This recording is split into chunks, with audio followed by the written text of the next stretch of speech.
As you can see behind me, there is this big pump. The pump is a 24 horsepower JD pump, and it's running on a 6-inch pipe from the Tana River to the farm, which is a distance of 2.5 kilometers.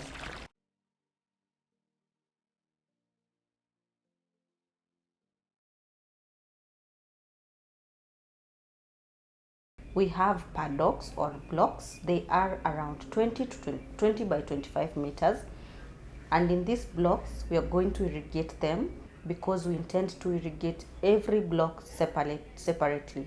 Because from this, the client is going to grow the fodder in the different paddocks at different intervals. In that, they are doing staggered germination to ensure they have production throughout the year, and this is going to ensure that their animals are food secure, and one, they also maintain the quality of their meat because they are doing the meat production for both local and export market.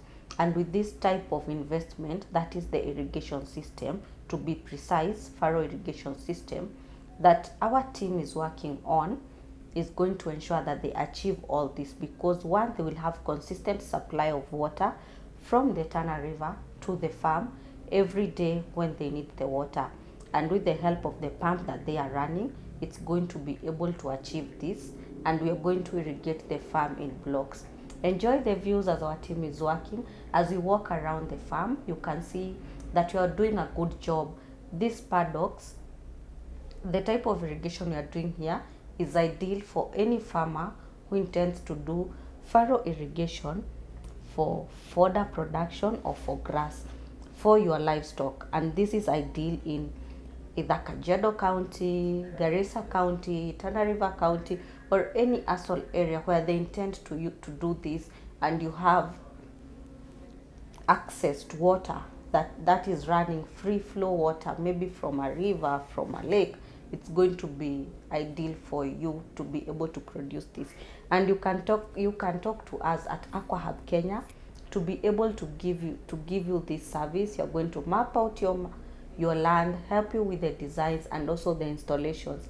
We can get to any part of Kenya to be able to assist you with this, because we are not just doing the irrigation system, we are impacting one farm at a time, because when farmers make good profits, we are able to know that one, we have food security not only for us as human beings, but also for our animals as well.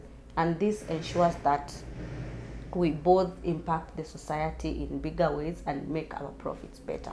All of us, we win together as farmers and as your service providers. You can also reach out to us if you need a greenhouse, if you need a solar dryer to dry your produce, if you need a dam liner to harvest your water, and if you need shade net to ensure that the water does not evaporate. We can help you through these services and also our products.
human being.